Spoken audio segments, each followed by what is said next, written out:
Would you like an opinion on a financial matter you're dealing with? Whether it's about retirement, investments, taxes, or 401ks, Scott Hansen and Pat McLean would like to help you by answering your call. To join Allworth's Money Matters, call now at 833-99-WORTH. That's 833-99-WORTH. Welcome to Allworth's Money Matters. Scott Hansen. Pat McLean, thanks for joining us. That's right. Both myself and my co-host here, we're both financial advisors, certified financial planner, chartered financial consultant, help people like yourself on a daily basis, and broadcast here on the weekends, being your financial advisors on the air. Yes. So this last weekend,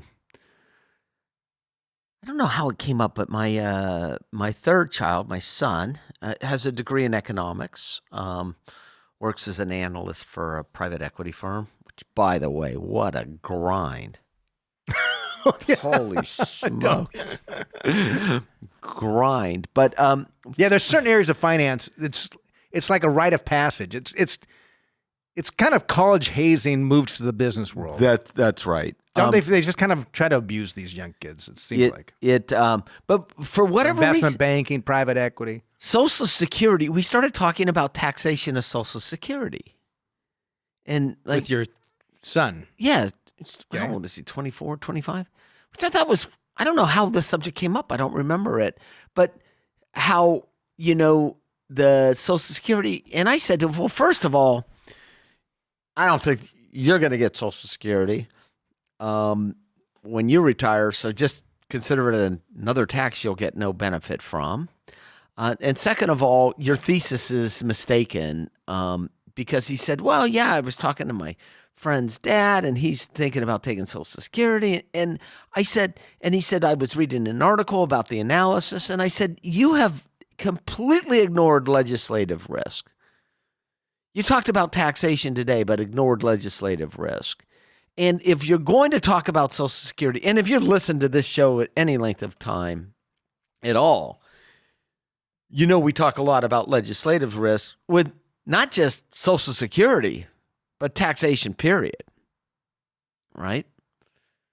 Well, you look at our deficit spending is real now. I mean, it is dramatic. And it's mind-boggling. Correct. And what in the past, our interest payments were so little, it was almost like didn't matter. Now it matters tremendously. With higher interest rates on the debt, yes, it's further deficit spending just to make those interest payments. And not only on a federal level, but we're in the state of California, and it's. Well, California's doing so well, though. We don't need to worry about any tax increases. But every time we talk about taxation, there is never a discussion involved around cutting expenses, and very rarely about cutting expenses. Oh, all the government agencies, they're all super efficient, though, Pat. So the point being, though, the reason I brought this up is the big unknown. And I was thinking about a guy that called us, last week or the week before, that had done this analysis about saving this $2,500 in a tax credit. And I thought to myself... Oh, on a Roth conversion. Last week's call, yeah. Yes, which was...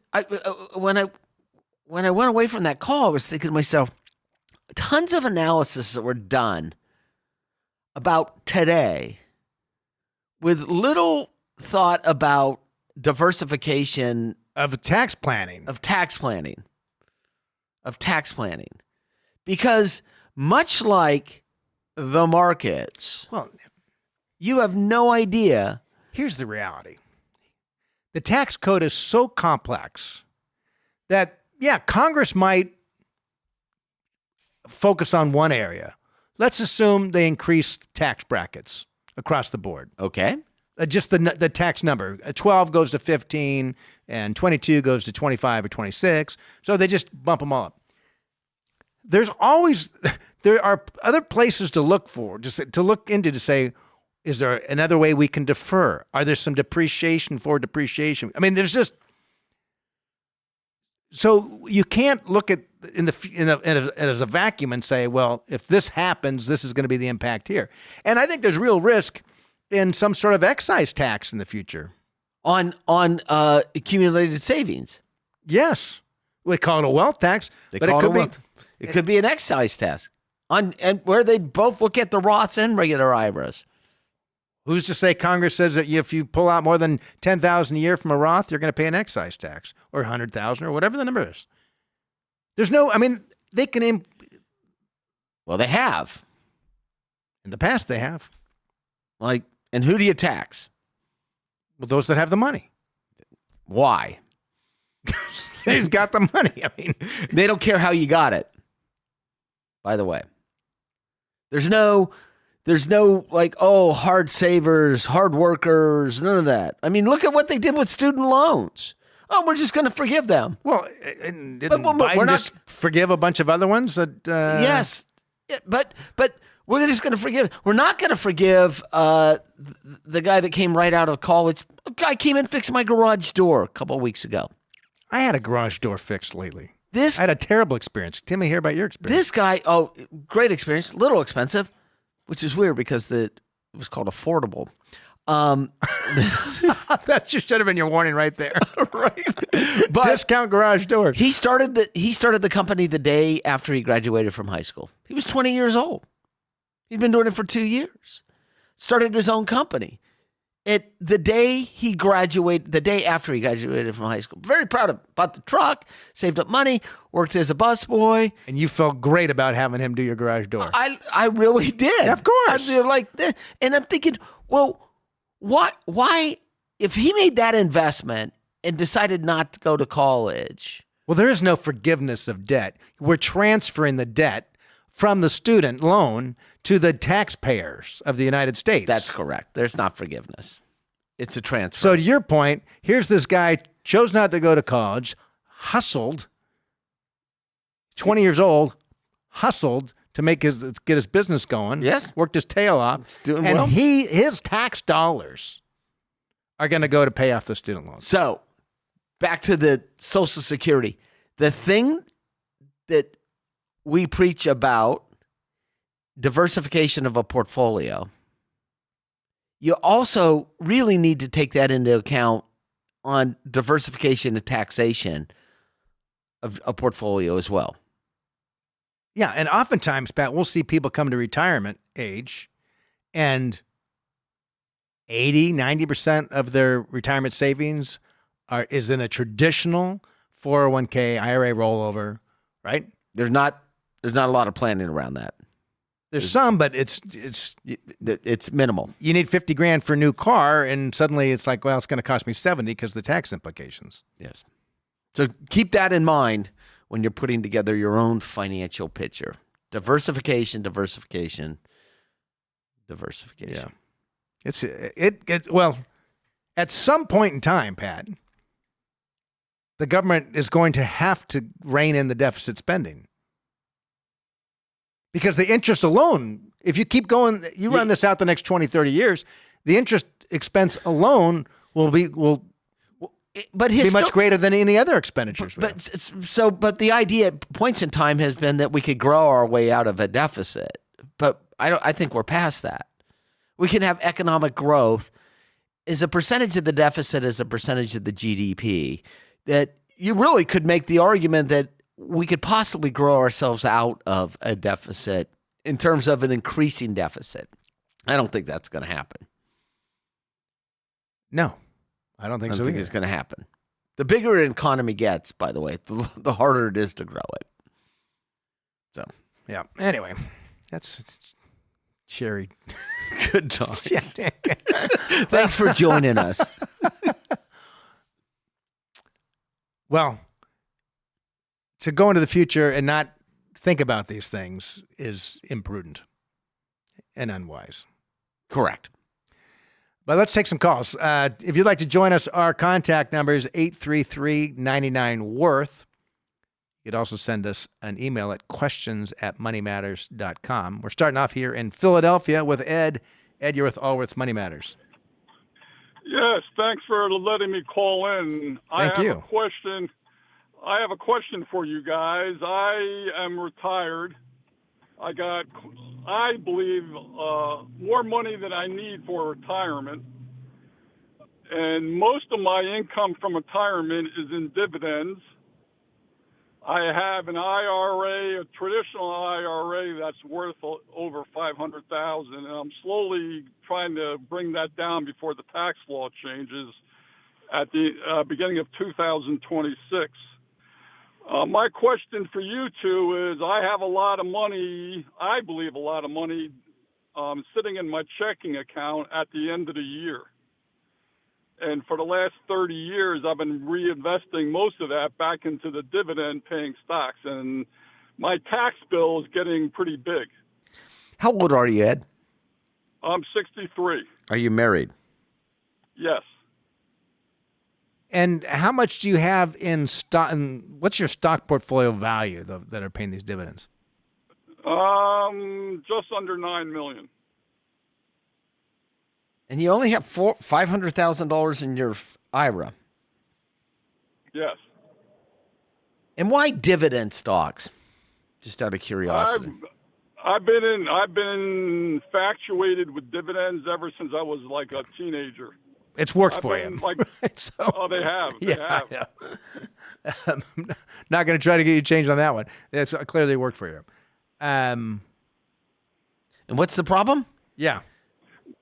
My problem is at the end of the year, when I'm done paying all the bills and the taxes and everything, I still have a lot of money, I believe too much money, sitting in my checking account. And for the last 40-some years, I've been taking a lot of what's left over at the end of the year and putting it back into the dividends to reinvest into the dividends. But my tax bill now is getting to be pretty big.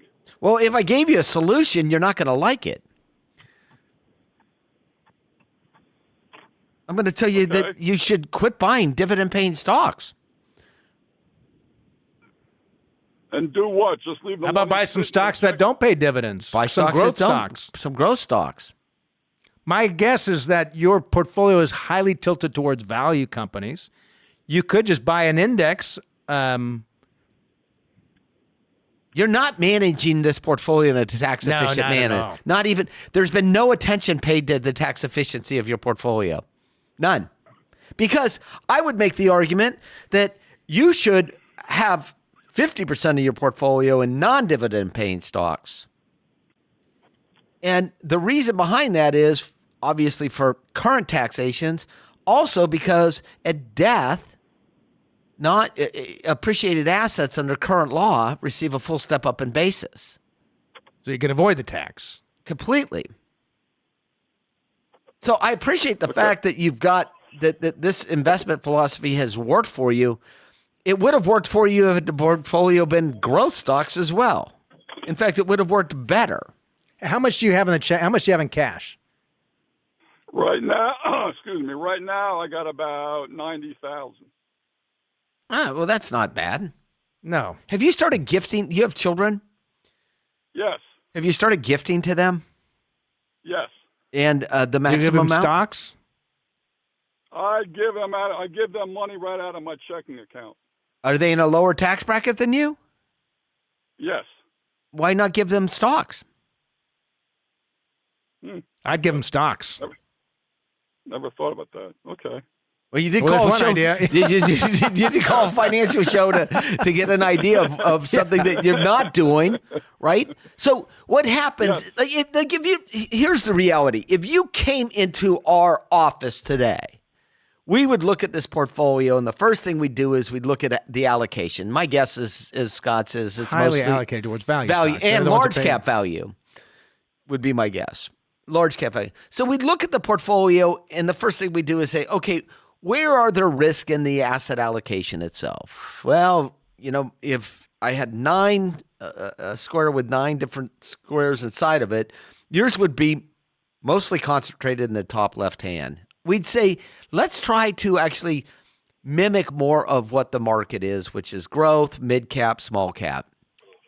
Then, after we said, okay, this is really how it should look, how can we build this so it's as tax efficient as possible? And using it, I'd use a direct index on technology on this. That's right. You build a synthetic index and it's managed for tax. You do some tax loss harvesting. That's right. And so what happens is that, and by the way, if some of these terms are new to the listeners or yourself, it's because they weren't around 10 years ago. 3 years ago.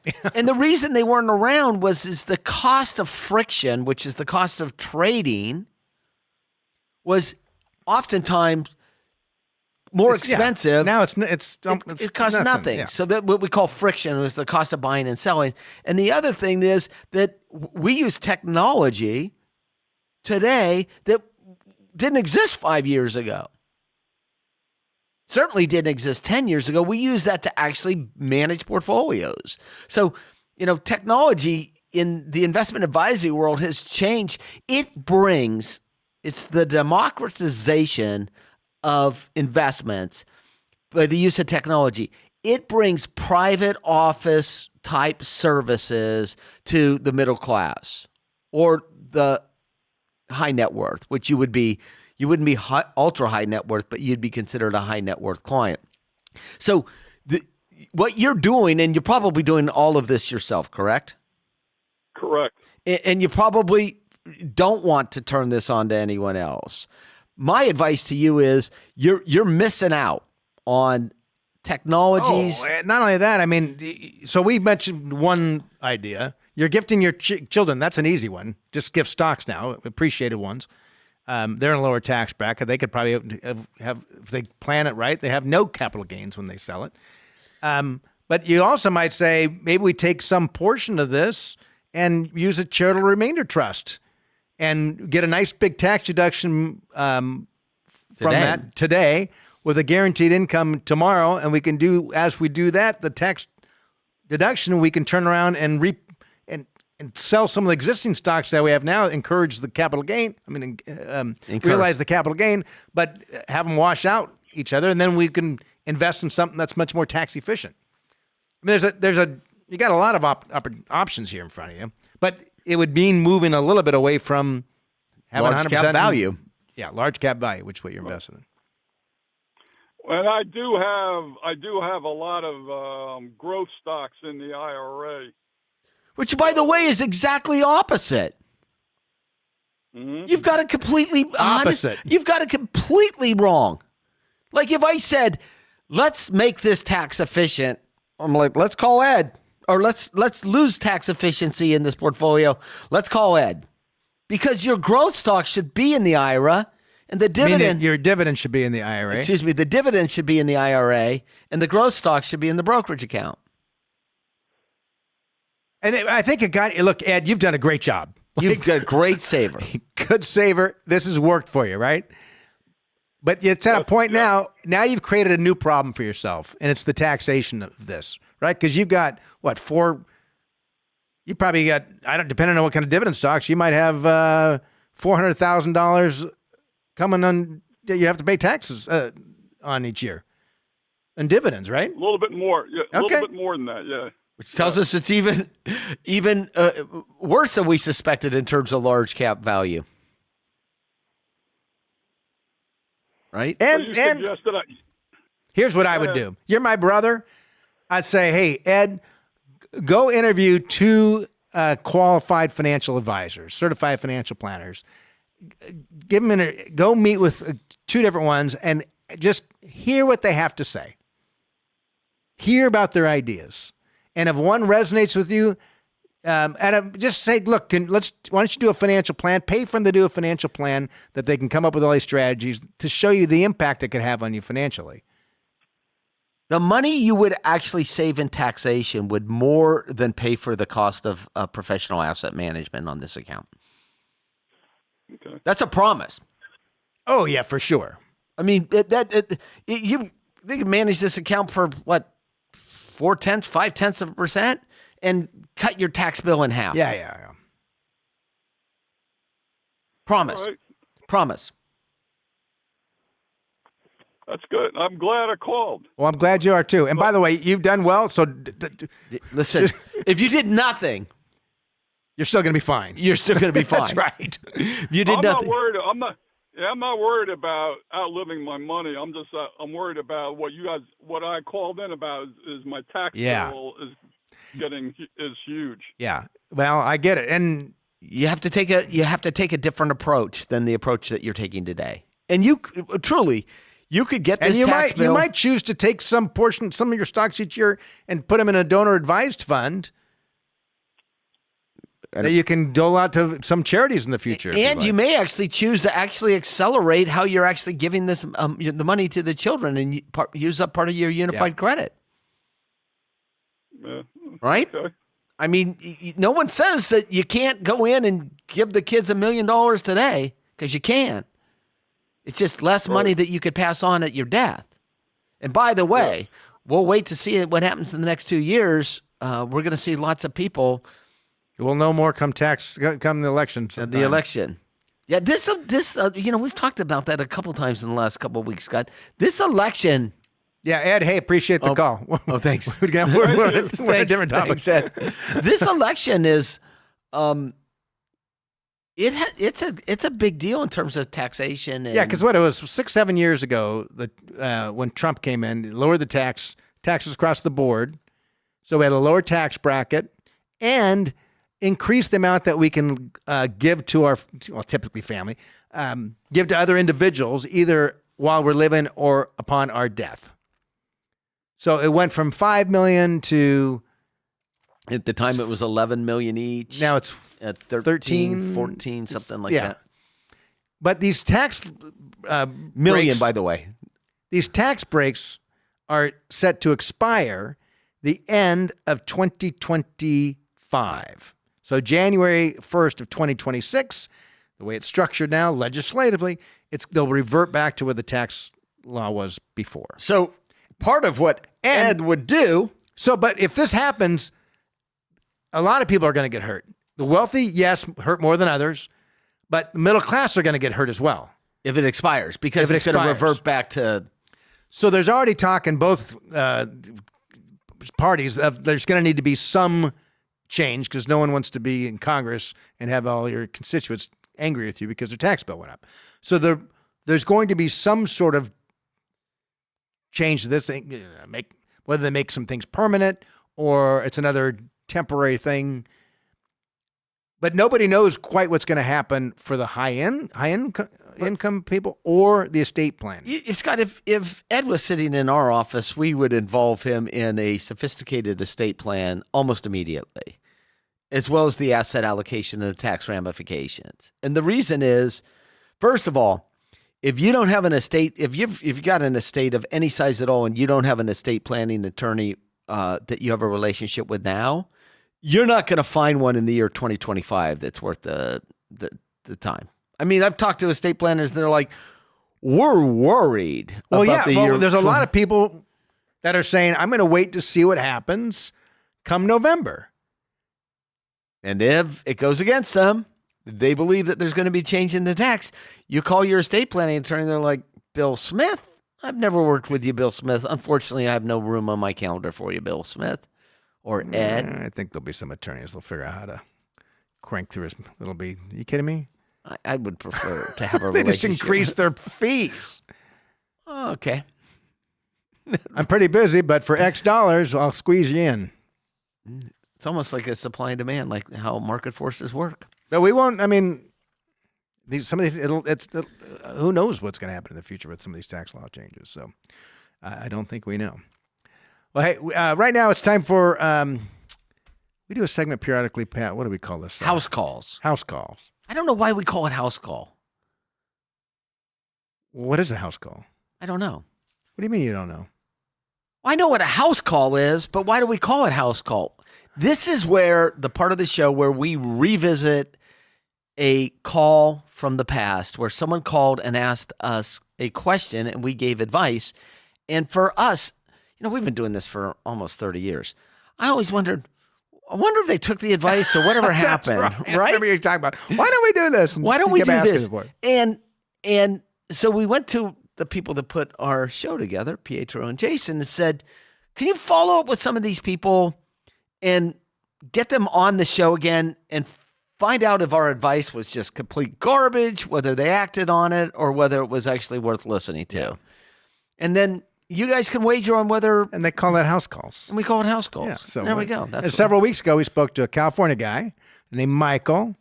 He's a husband and a father. He listens to our show, but he's not one of our clients. But he found himself, how do I say, maybe an uncomfortable situation with the intersection between money and family getting mixed together. And I'm sure that's just only pertains to his family because there's never any no conflict problem over money.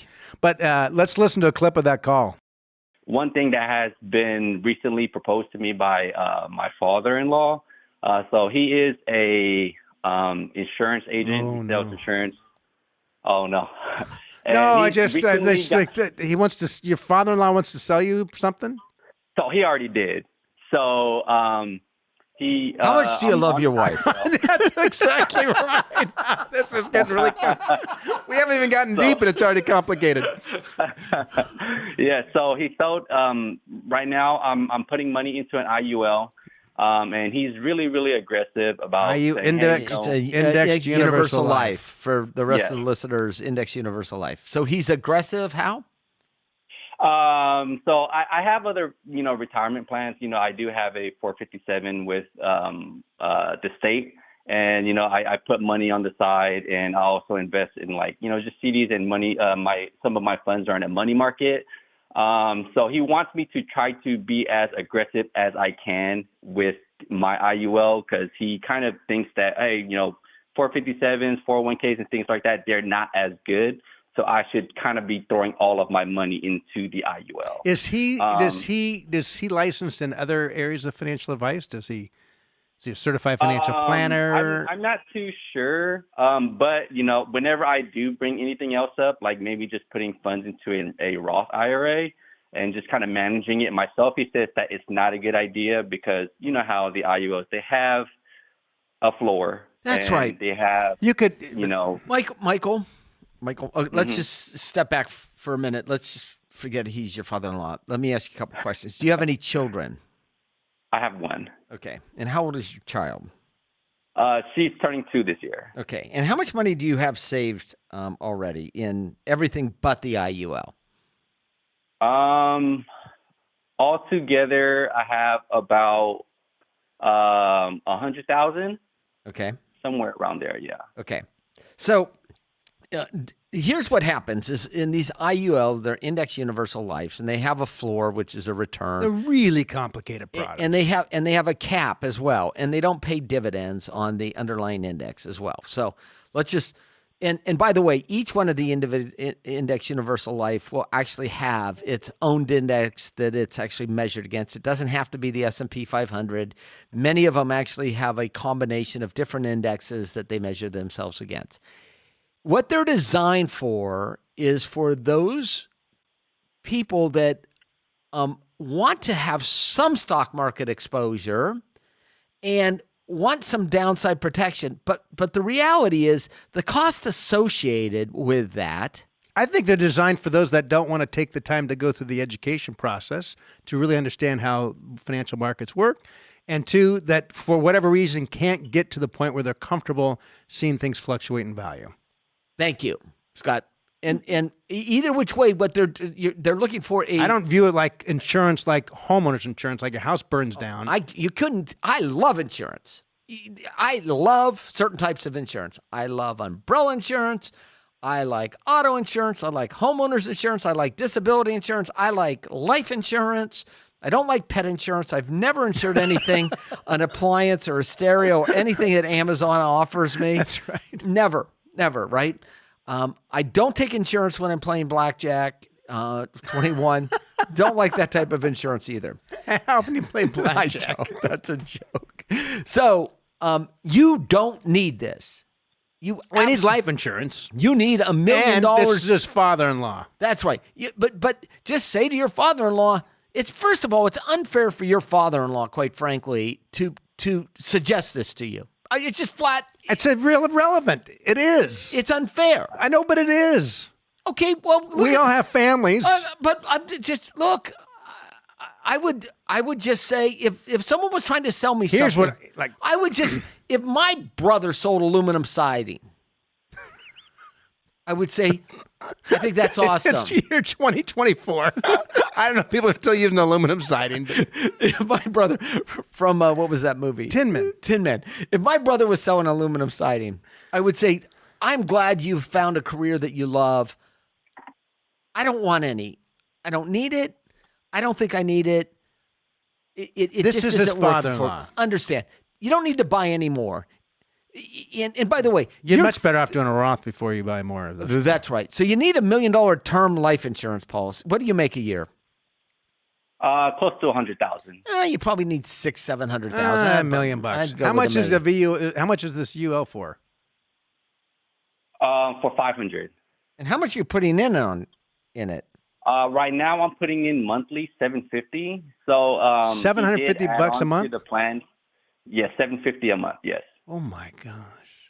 And so he also added on there for long-term care.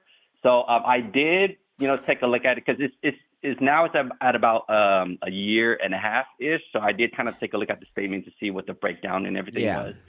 And after looking at it, it kind of looked ridiculous. How much I'm paying. Yeah, because the long-term care only covers the premiums to keep the insurance in force if you become disabled. Right? Most people don't need life insurance their whole life. They need life insurance when they have people dependent upon them. Typically, for the vast majority of Americans, it's when kids are at home or still in the middle of college. Does your spouse work? Yes, she does. And what does she make?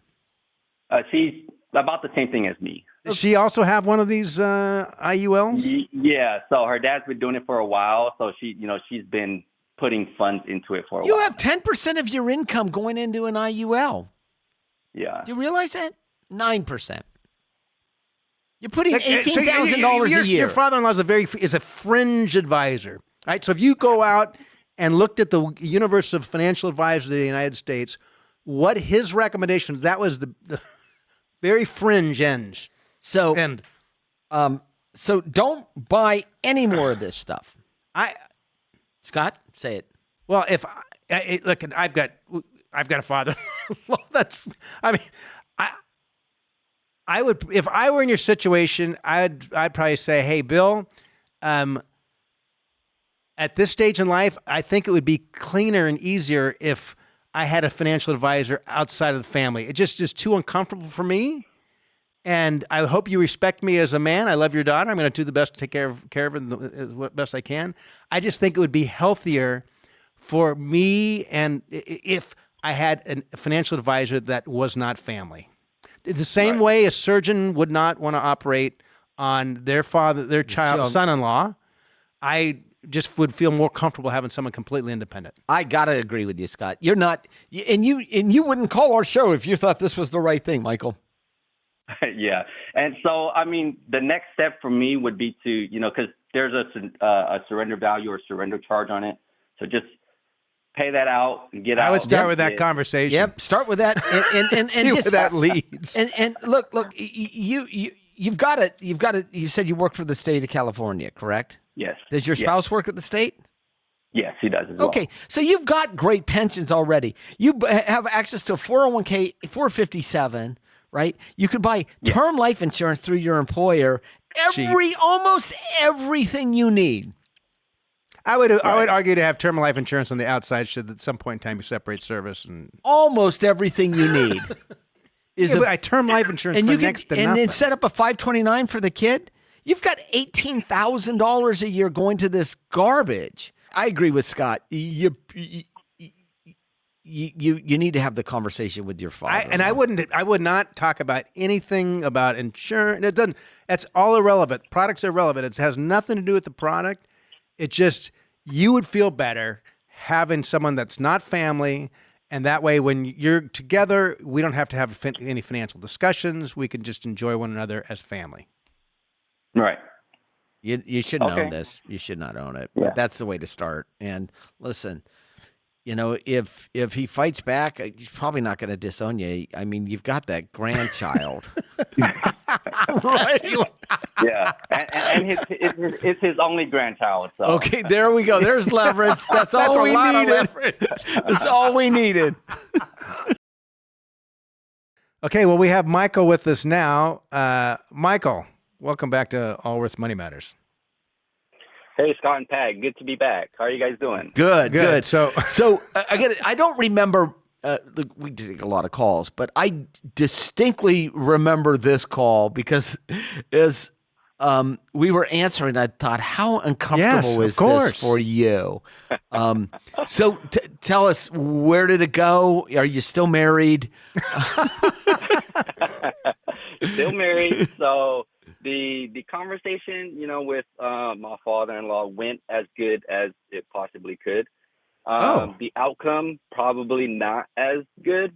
So, just for what do you mean? Summary, so I sat down with him, took your guys' advice, told him, hey, I feel more comfortable keeping finances separate from my insurance. And, I kind of want to go into a direction of either handling the finances myself or working through someone else just so I don't go through family. He spent about an hour just going over the things with me, trying to convince me that, hey, this is your best option, right? So then I kind of just listened to that. And then in the end, I'm like, okay, but I still want to keep these things separate. So, please, just let me know what my options are. And then in the end, he kind of gave up, said, all right, this is what you can do, right? And this is where I said, the outcome, not really so good for me, just because with the IUL, the surrender charge was just way too much. So after taking a look at it, if I were to surrender it, it'd probably take about 90% of my cash value. That's correct. So just giving you like figures, I had about 13 or 14,000 in it. If I were to surrender it, they would only give me back about 1,000. So I just decided to, I'm just going to stop making payments on it. I'm not going to pay the premium or anything. No money's going to go into it anymore. And I'm just going to have them use my cash value to pay for the insurance premium on my life insurance. That's right. So you're going to draw down the cash value over time so you don't take it as a sudden hit to the surrender value. So I basically have, $500,000 of coverage over about 5 or 6 years. And after that, I would look into term life insurance once all of that is all gone. It doesn't sound like a bad outcome to me. It's not too bad. The only thing is that, hey, I'm paying about $150-ish for the, monthly for the premium. Whereas, if I were to go to term, around 50 or 60, right? It's not too bad, but it's, I would actually go out and buy the term policy today. I wouldn't wait the 5 years. Oh, really? But wouldn't that I would just have double coverage? Yeah, you're going to have more coverage. So lower the face amount. Or you could lower the face amount. Well, I did ask him as well, to lower the annual premium. But I think they can only do that, I think, once a year. And it doesn't take effect immediately. So even if I do that, they only let you decrease it a certain percentage. Okay. I think it's about 25%. So it would lower my premium to, let's say, 120. I'm confused here. So you're not paying anything else into the policy. You're just blowing through the cash value in order to make what they call pure insurance inside the contract. So if you have a $500,000 contract, life insurance contract, which is called the face value, and you've got $15,000 in cash, you have pure insurance of $485,000 in the contract. So what you're doing is you're saying, okay, rather than take the hit, I'm going to try to make this a tolerable situation but our point is if you lowered the face value, which is the death benefit the face value to $400,000 or as low as they will allow you to, you're going to allow that policy to run longer. Right. That makes sense. So ask them, and you can call the company directly. You don't have to go through the agent, by the way. You could call the company directly, which would be my recommendation. Because when I would get make sure you're insurable and get term insurance. That's why I said you should probably get the term insurance now, is because we know that you're insurable now. And for that little bit of money that insurance would cost, quite frankly, and how many children? I have one. Okay. Plan on having more? Yes, one more. Okay. Hopefully not twins or triplets. Okay, well, I don't think. Well, anyway, so I would go out and buy another $500,000 of term insurance, even while I was running through this, just because of the insurability issue, and it's not that expensive, and $1 million of life insurance is not that much, and then call the company directly and say, when can I lower my face value or the insured amount, and how much? Mm-hmm. Do not talk to the agent. Got it. About that. That's good advice. The agent is your father-in-law. Yeah. Yeah. So, but I would make sure you have term insurance first. that's right. Got it. Make sure you have term Because insurance. otherwise, if you can't get it, at some point, what would end up happening is you'd be back to paying the premiums on this thing to keep the insurance in force. That's right. Okay. Hey, you guys, and I had some other questions too that I kind of threw at you guys last time, and you guys gave me some advice. So I know. So all of the money that I was putting into the IUL I'm basically going to be throwing it towards my 457 now. So I have two questions. Is it better for me to open up a Roth IRA right now and contribute to that instead of the 457, just so I have more options as to what I want to invest in, or should I?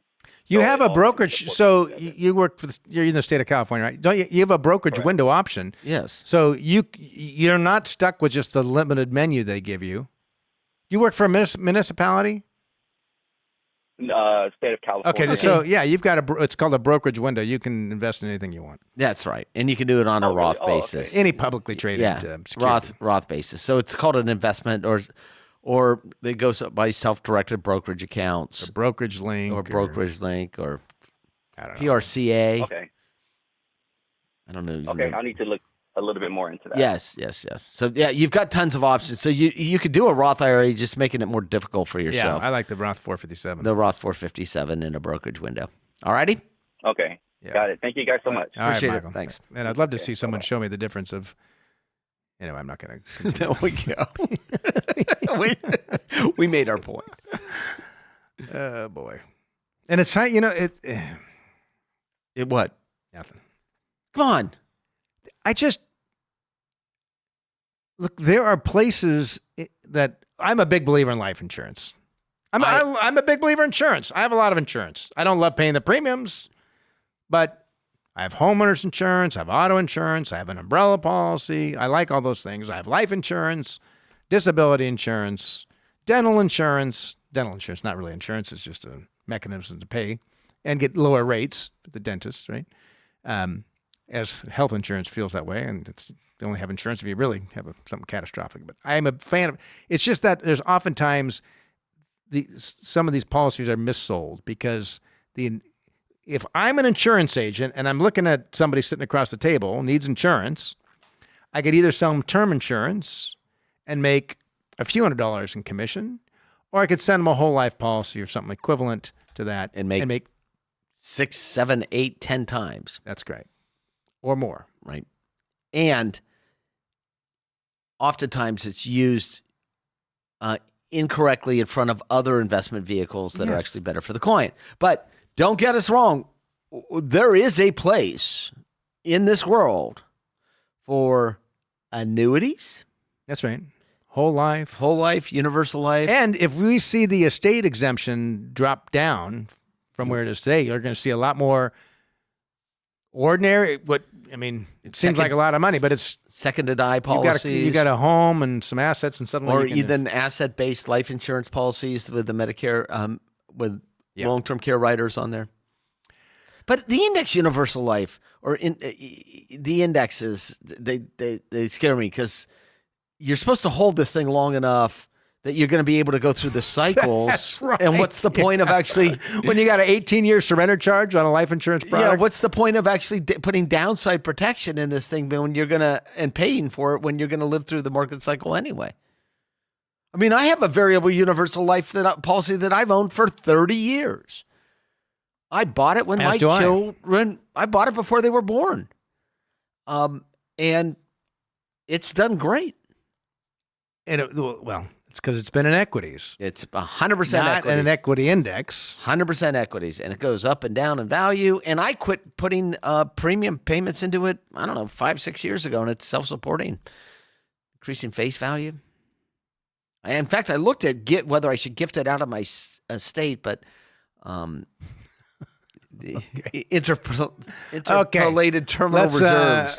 Let's go to Arizona and talk with Richard. Richard, you're with Allworth's Money Matters. Hey, Scott and Pat, thank you guys very much for taking my call. I'm excited to be talking to you. Yeah, good. Thanks. So my question is just kind of a general overall financial picture. Been listening to you guys for the last couple of years and maybe a little bit prior to before that, just trying to get my ducks in a row here for, set up for my kids and retirement and everything like that. So listening to your show, I think I know the deal here. I'll just go through and start giving you guys some figures if you're good with that. Thank you. Yep, Yes, sir. thank you. Okay, I'm 39, married. My wife currently stays home mostly. She works very part-time, so her money isn't really factored into the overall equation. We have 2 kids, 8 years old, 10 years old. I work for municipal public safety out here in the Phoenix area. Salary, it kind of varies just dependent on overtime, but it can fluctuate somewhere right now around 140 to 150 a year. I am pension eligible as early as in 6 years. I don't plan to take a pension that early, but I think the option will be available to me, hopefully then. I have a 457 with my employer. I have currently about $390,000 Wow. in there. I maxed that out. 100% in equities, and especially again listening to you guys, I kind of view my pension as the bond portion of the portfolio, so I just have all of that all in equities. Thank you. We have a retirement health, a reimbursement account through our employer as well. HSA? I have about 20. Not an HSA. We have that also. This is a kind of a separate account. So it's called a retirement health savings, but I think they're classified as like health reimbursement accounts that can be used. I think it has a little bit more, like you can use them, say, towards premiums, whereas your HSA, I don't think you can. Okay. So I have about $25,000 in that. My HSA has about $56,000. I do have life insurance. How's the HSA? How's the HSA invested? It is again. I have that all in equities. Perfect. Good. So I have. As do I. 40%. I'm older than you are, so I think it makes sense. Okay. I'm like, I hope that's okay. And I keep. I think our maximum out of pocket for my current healthcare provider is at $7,000. So I just keep that in reserve and then invest everything else. Okay. And life insurance through the employer. For myself, I have $500,000. That's accidental death and dismemberment. $250,000 on my wife for the same thing. And then voluntary life, $390,000 on myself, $195,000 on my wife. And then through just on my own, I have $750,000 term that expires. I got it a long time ago. It expires in 2032, so in about 8 years. We own our own home. We owe about $116,000 on it. It's in currently 15-year, 2.5%. Home value is roughly $575,000 right now. Okay. And we keep. I've got $75,000 in a high yield savings, and then 529s for the kids. I kind of had some money earmarked for this for quite a while. I just sat on the sidelines and didn't do much with it, but I finally put some money into the 529s for them. So each one of them has right around $8,500 in a 529. Okay. IRAs. This is just old from previous employers, rollover 401ks. I have in a traditional IRA, I have $3,300, and then my wife, and she was previously a teacher before we started having kids. So she has a 403b. The money's still in there, and that's around $5,800. Are you calling for a job? I'm looking at this. We're both we're looking at each other kind of chuckling laughing. because, like, yeah, your textbook. Perfect. How much did you say you had in brokerage accounts? I don't have anything in brokerage. I just have 457. Okay. And then those Yeah. You put a little What bit. do you have in the bank? 70 grand. In the high yield savings, we have about Oh, yeah, that's 75,000. Yeah, you're perfect. Yeah. What is your question for us? What? So, in looking for other opportunities, and just one is I guess like the life insurance thing. I don't know if I'm overinsured, underinsured. You're not overinsured. You're not overinsured. Okay. You're probably You're probably underinsured a little bit. maybe a little. Okay. You're probably underinsured a little bit, but not dramatic. You can put more money into the 529 plans, but you know that already, and And then you're planning insurance. I on mean, doing it. you're in. I don't need to tell you this because you'll figure it out. Your insurance need is probably the next 10 to 12 years to get your kids raised, and then you're going to be pension eligible should you die. I don't know what the survivor benefit is on someone in your And I assume you're in law enforcement. safety. Not law enforcement. I'm on the fire side. but- Okay. Yeah. So, if you increase that term insurance to $1.5 million wouldn't hurt. And as you are well aware, maybe some more money in the 529, but you knew that. You didn't have to have me tell you that. Are you contributing to Roths? I am not. No. So that's another thing. I guess if I was going to look at anything outside, I guess would that be a recommendation to look at? Well, you probably can. converting maybe this traditional IRA to a Roth, and then, Yeah, not going into a brokerage. If you wanted to, But you can do a Roth, just a regular 457.